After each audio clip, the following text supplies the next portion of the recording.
남아공 앤드류 머레이 목사님의 성령을 경험하는 삶 두 번째 장을 읽어 드리려고 합니다. 남아프리카 공화국의 앤드류 머레이 목사님은 1828년에 태어나서 1917년까지 사역했던 유명한 목사님입니다. 그분은 남아공 부흥에 쓰임받았고 네덜란드 개혁교회에서 목사 안수를 받은 철저한 개혁주의 배경을 가진 목사님입니다. 그분은 19세기 말 남아공 네덜란드 개혁교회 총회장을 6번이나 역임한 보수신학을 하신 성령 충만한 주의 종이었습니다.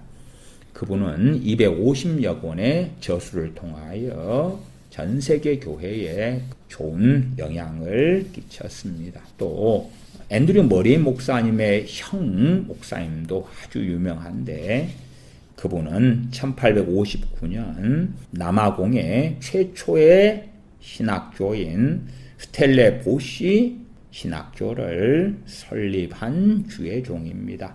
존 머레이 목사님은 남아공의 개혁주의 신학 교육의 기틀을 마련한 칼빈주의 신학을 가진 놀라운 주의 종이기도 했습니다.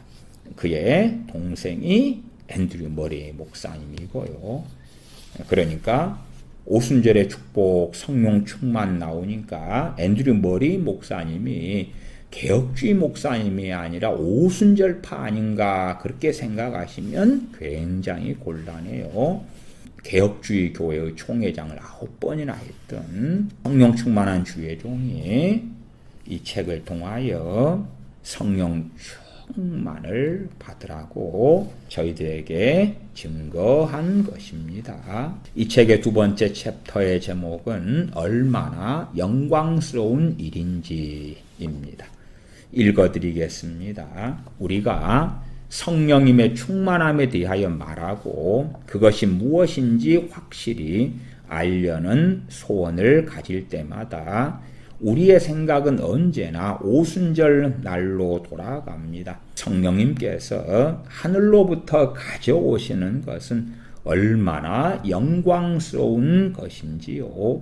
오순절 날의 위대한 사건을 특별히 교훈적이게 만드는 한 가지 사실은 우리가 성령님으로 충만하게 된 사람들을 자세히 안다는 것입니다. 우리는 그들이 주님과 교제하며 보낸 3년의 삶을 통해 압니다. 그들의 연약함, 흠, 죄들, 이중성 등을 너무도 사복음서를 통하여 잘 알고 있다는 것입니다. 오순절의 축복은 그러한 제자들에게 완전한 변화를 가져왔습니다. 그들은 새 사람이 되었고 누군가 그들을 향해 이전 것은 지나갔으니 보라 새 것이 되었도다 라고 말할 수 있는 정도가 되었습니다. 그들을 자세히 연구함으로 우리는 많은 유익을 얻을 수가 있습니다. 그것은 성령님께서 임하셔서 약하고 죄 많은 사람들에게 어떤 축복이 주어지는가, 또한 그러한 연약한 이들이 얼마나 강력하고 놀라운 변화를 가지게 되는가 하는 것입니다. 그리고 우리가 오순절의 충만한 축복을 통해서 경험하게 될 은혜가 얼마나 영광스러운지를 보여줍니다. 예수 그리스도의 영원한 임재와 내주하심은 오순절 축복을 우선적으로 누리는 삶의 핵심입니다. 주님은 제자들을 가르치시고 훈련하시고 거룩하게 하기 위하여 어떠한 고난도 감수하셨습니다. 주님께서는 제자들을 최선을 다해서 양육하셨지만 제자들의 많은 것들은 여전히 이전 상태 그대로였습니다. 그러나 오순절 날 이 상황은 완전히 변했습니다. 성령님 안에서 주님이 내주하시는 그리스도인으로서 주님께서 그들의 생명이 되셨습니다. 저는 이 성령 충만 어떤 사람이 받았다 해서 완전히 변하지는 않는다고 계속 말씀드렸어요. 그러나 이제 사도들의 사례를 가지고는 오순절날 성령 충만이 임하면서 완전히 변했다. 물론 그렇지 않다는 것을 안디옥 교회에서 베드로 사도가 이방인과 함께 밥을 먹다가 할례 파들이 오니까 무서워서 위선적으로 행하면서 피한 것, 바나바 사도도 함께 그 위선에 참여한 것, 그런 것을 가지고 공개적으로 사도 바울이 책망한 것 등을 통해 압니다. 그러면 성령 충만을 받아도 성령님의 도우심과 사역을 통하여 성화의 여정은 길고 길게 나타나지요. 그러나 성령 충만을 받을 때에 하나님의 살아계심을 경험하고 얼마나 우리를 사랑하시는지를 보여주시고, 그럼에도 우리가 얼마나 죄악으로 얼룩진 존재인지를 보여주시는 등 많은 은혜를 베풀어 주실 때에 어떤 사람들은 확연히 어제와 오늘이 전혀 다른 사람인 것처럼 변하더라. 그러한 변화의 대표적인 인물들이 사도들이 되었다까지는 우리가 동의할 수가 있습니다. 그러나 이러한 앤드류 머레이 목사님의 증거를 교리적으로 이해하면 안 됩니다. 성령 충만의 결과로 놀랍게 성령이 임하시고 성령의 부으심을 통하여 우리 믿는 사람들은 변화의 길을 수 있는 능력의 원천이 성령님이 되신다 하는 것이지요. 계속 읽어갑니다. 요한복음 14장에 증거하는 것처럼 주님께서 내가 너희를 고아와 같이 버려두지 아니하고 너희에게로 오리라. 그날에는 내가 아버지 안에 너희가 내 안에 내가 너희 안에 있는 것을 너희가 알리라. 주님의 내주하심을 언제 놀랍게 체험하며 누리며 알게 되느냐 할 때에 성령님의 강림을 통하여 본격적으로 알고 누리게 되는 것입니다. 예수 그리스도 십자가에 못 박히신 주님께서 친밀하면서도 강력한 방법으로 영원히 거하시는 주님의 임재를 주시기 위해서 성령 충만을 통하여 믿는 자들 가운데 역사하시는 것입니다. 제자들과 지상에서 육체로 함께 사셨던 주님을 이제는 그리스도의 영으로 하늘의 영광과 함께 제자들 가운데 임하시는 주님을 배우는 것입니다. 제자들은 자신들 밖에 그러나 가까이 계셨던 예수님 대신 이제 자신들 안에서 함께 하시는 주님을 놀랍게 누리며 살게 되었던 것입니다. 가장 중요한 이 축복을 통해서 두 번째 축복이 생겨납니다. 예수 그리스도의 생명이 제자들 속으로 생명과 거룩함의 능력으로 들어왔습니다. 주님은 종종 제자들의 교만을 꾸짖고 겸손하라고 말씀하셨습니다. 그러나 유감스럽게도 별 소용이 없었습니다.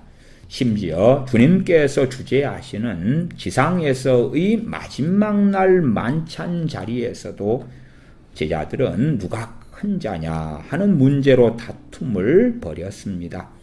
누가복음 22장 24절에 또 저희 사이에 그중 누가 크냐 하는 다툼이 난지라. 제자들 밖에서 계시는 그리스도께서 행하신 가르침은 제자들에게 어떤 영향을 미쳤지만 그들 속에 있는 죄의 능력까지 구속하기에는 충분하지 못했습니다. 이 구속은 오직 내주하시는 그리스도를 통해서만 이루어질 수 있는 것입니다. 앤드류 머레이 목사님은 내주하시는 그리스도 또한 내주하시는 성령님에 대한 많은 설교와 말씀을 책에 기록했습니다. 물론 우리가 주님을 믿는 사람이 되면 주님을 영접한다 표현하는 것처럼 주님께서 주님을 믿는 믿음을 통하여 믿는 자 안에 내주하시는 것이 맞습니다. 그러나 앤드류 머리 목사님이 증거하는 내주하시는 그리스도는 성령 충만을 통하여 믿는 자 안에 임하시고 능력으로 역사하시는 그리스도의 영인 성령님의 내주를 증거하고 있습니다. 그래서 단순하게 신학교 교리적으로 이야기보다 실제적으로 성령 충만을 통하여 주님께서 약속하신 내가 그 안에, 그는 내 안에, 아버지께서 그 사람 안에 거하시게 된다는 약속의 성취에 대한 내용으로 이해하셔야 합니다. 계속 읽어갑니다. 그리스도께서 성령님으로 제자들 안에 임하셨을 때에 비로소 제자들은 온전한 변화를 경험할 수 있었습니다. 제자들은 성령님으로 말미암아 온유하고 겸손한 그리스도의 영을 받았고 이 순간부터 모든 것이 변화되었습니다. 물론 저는 성령 충만을 통하여 일확천금적인 변화가 필연적으로 나타나지 않는다고 계속 말씀드렸고 마틴 로이존스 목사님도 동일하게 잘 설명해주고 있는 것을 가지고 제가 변증해 왔습니다. 그러나 최소한 주님의 사도들에게 일어난 일, 물론 모든 것이 변화된 건 아니에요. 성령 충만을 받는다고 완전 성화가 일어나는 건 아닙니다. 그런 방식으로 요한 웨슬리 목사님이 설교하고 가르치고 교리화시키기도 했는데 실상은 그렇지 않아요. 성령 충만을 받은 사람들 가운데 다수의 사람들은 그 충만의 은혜를 빠른 시간 안에 다 소멸해버리고 합니다. 그러나 사도들에게는 상당한 부분에 그 순간부터 모든 것이 변화되었습니다. 그렇게 말할 정도의 놀라운 변화가 있었던 것은 사실이다. 그 말이에요. 계속 읽어갑니다. 수많은 그리스도인들의 생각은 오직 십자가에 달리신 우리 밖에 계신 그리스도로만 가득 차 있습니다. 그들은 주님을 자신들 내면으로 오시게 하는 것에 대한 이해는 건너뛴 채 오직 주님의 가르침과 주님의 사역을 통한 축복만을 기다립니다. 하나님의 사랑이 넘쳐나는 마음도 오순절 축복 중에 하나입니다. 주님이 제자들에게 주신 서로 사랑하라는 새 계명은 모든 사람들이 그들이 주님의 제자임을 알 수 있게 하는 특징을 드러낸다고 말씀합니다. 이 사랑은 오순절날 주님의 영이 자신의 백성들 마음에 사랑을 부어주는 순간에 영광스럽게 나타났습니다. 수많은 제자들의 마음과 생각이 하나가 되었습니다. 제자들은 자신들이 가진 모든 것을 함께 나누었습니다. 자신의 가진 것을 자신의 것이라고 주장하지 않았습니다. 강력한 성령님의 역사와 예수 그리스도의 내주하심은 사랑과 함께 묶여 있습니다. 이것은 에베소 교인들을 향한 바울의 기도에서도 잘 나타납니다. 사도 바울은 에베소 교인들이 능력으로 강건해지기를 소망하며 그의 성령님으로 말미암아 너희 속사람을 능력으로 강건하게 하옵시며 믿음으로 말미암아 그리스도께서 너희 마음에 계시게 하옵시고 라고 기도했습니다. 이어서 너희가 사랑 가운데서 뿌리가 박히고 터가 굳어져서 능히 모든 성도와 함께 지식에 넘치는 그리스도의 사랑을 알아. 성령님으로 충만한 가운데 여러분 안에 그리스도를 모시고 살아갈 때에 여러분은 기쁨과 능력과 사랑의 삶을 살 수 있게 됩니다. 그리스도는 사랑이시기 때문에 그러합니다. 교회가 성령님으로 충만해지는 것이 아버지가 우리에게 약속하신 것임을 인정한다면 교회는 하나님의 사랑으로 가득 찰 수 있을 것입니다. 우리는 베드로 사도가 어떻게 주님을 부인했고 제자들이 어떻게 주님을 떠났는가를 압니다. 주님의 제자들은 위기의 순간이 왔을 때에 용기도 능력도 없었습니다. 그러나 오순절 날이 이르러서 베드로 사도는 수천 명의 적대적인 유대인들 앞에서 예수 그리스도에 대하여 증거합니다. 백성들을 이끌었던 지도자들의 반대 앞에서도 그는 담대히 증거했습니다. 사도행전 5장 29절에 사람보다 하나님을 순종하는 것이 마땅하니라.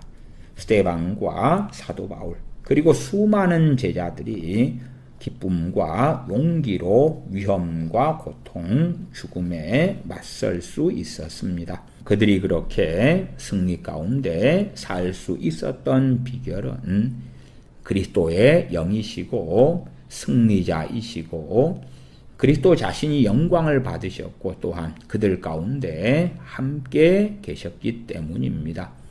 오순절 축복의 기쁨은 우리 마음을 그리스도로 가득 차게 만들어 우리가 우리 주 예수님을 증거할 수 있는 용기와 담력을 줍니다. 오순절의 축복은 하나님의 말씀을 새롭게 합니다. 우리는 이 사실을 아주 분명하게 제자들의 경우에서 볼 수 있습니다. 당시에 모든 유대인들처럼 제자들의 메시아와 하나님 나라에 대한 생각은 외면적이고 현세적인 것이었습니다. 주님의 공생의 3년이라는 긴 시간 동안의 모든 가르침에도 제자들의 생각을 바꿀 수 없었습니다. 제자들은 고난당하시는 메시아, 또한 주님께서 말씀하시는 보이지 않는 영적 하나님의 나라에 대한 소망을 이해할 수 없었습니다. 심지어 주님은 부활하신 후에도 여러 번 그들의 불신앙과 하나님의 말씀을 이해하지 못하는 무지를 책망하셨습니다. 그러나 오순절 날이 임하여 온전한 변화가 일어났습니다. 베드로 사도와 스데반의 설교에서 사도 바울과 야고보의 강론에서 그들이 가진 구약의 엄청난 광채가 비춰졌는지 볼 수 있습니다. 그들은 자신 안에 거주하시는 예수님의 영을 통해 모든 것을 보았습니다. 물론 동기부여로서 성령 충만을 원해야 된다는 동기부여로서의 설교를 이해하시면 좋겠습니다. 그렇지 성령 충만을 받으니까 구약을 이해하게 되는 눈이 열리고 그렇게 단순한 이야기는 결코 될 수가 없어요.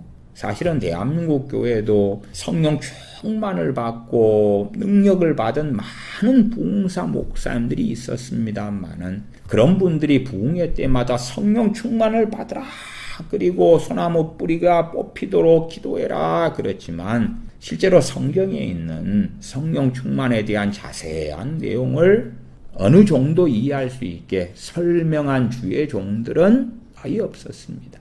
저도 성령 충만을 설교하고 그친 하는 부흥사 목사님들을 만나 왔었습니다만은 성경에서 말씀하는 성령 충만의 알맹이는 대부분 빠져 있었습니다.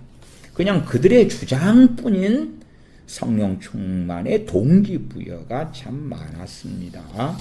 계속 읽어갑니다. 우리가 오직 성령님으로 충만할 때에 영적인 능력과 말씀의 진리를 온전히 경험할 수 있다는 사실을 잊어서는 안 됩니다. 성령님은 진리의 영이십니다. 성령님께서 우리 안에서 충만히 역사하실 때에 우리는 성령님을 통하여 진리 가운데로 인도함을 받을 것입니다. 우리 그리스도인들은 매일의 삶에 오순절의 충만한 축복을 누려야 합니다. 그렇게 해서 다른 사람들이 이 축복을 받게 하는 확실한 통로가 되어야 합니다. 우리 주님께서는 이렇게 말씀하셨습니다. 누구든지 나를 믿는 자는 그 배에서 생수의 강이 흘러나리라. 이것은 성령님에 대한 말씀입니다. 성령님으로 가득 찬 마음에서 성령님이 흘러 넘친다는 사실을 기억하십시오. 오순절의 축복이 교회를 하나님이 원하시는 모습으로 만들 것입니다. 우리는 성령님께서 개개인 신자들 안에서 할 수 있는 것을 살펴보았습니다. 그렇지만 교회 전체가 성령님으로 충만하라는 부르심에 응답하고 그 생명과 능력과 교회의 주인 되신 주님의 임재하심을 세상에 드러낸다면 그 축복이 어떨지를 생각해 보십시오. 오순절날 아침을 우리가 생각해 보십시다. 당시에 예루살렘의 교회는 가난한 자들, 교육받지 못한 어부들, 세리들, 하층 계층의 여인들이 대부분이었습니다. 다시 말해서 120여 명으로 구성된 하찮고 천대받는 이들이었습니다. 그러나 이들을 통해서 하나님의 나라가 선포되고 확장되어야 했고 그들은 그것에 쓰임받았습니다. 이 장엄한 결과는 오직 초대교회 그리스도인들이 단순히 성령 충만을 받았기 때문에 이루어진 것입니다. 우리는 성령님으로 충만해야 합니다. 이것을 구하고 찾기 전에 성령 충만에 대한 모든 것을 이해해야 한다고 생각해서는 안 됩니다. 성령 충만을 기다리는 사람들에게 하나님은 그들이 생각하는 것 이상의 일을 행하실 것입니다. 여러분은 이 성령 충만의 복을 누려야 합니다. 여러분은 마음에 예수님을 소유하는 축복을 개인적으로 경험해야 합니다. 그래야 주님의 영의 거룩함과 겸손, 사랑과 희생, 용기와 능력이 마치 여러분 자신의 것처럼 자연스럽게 나타날 것입니다. 여러분의 마음에서 오직 한 가지 소원에만 집중하십시오. 성령 충만을 받기를 간절히 소원하십시오. 이것을 여러분의 권리인 유업으로 받으십시오. 성령 충만을 소유하시고 믿음으로 붙잡으십시오. 여러분에게 하나님께서 그의 영으로 충만히 부어주실 것입니다.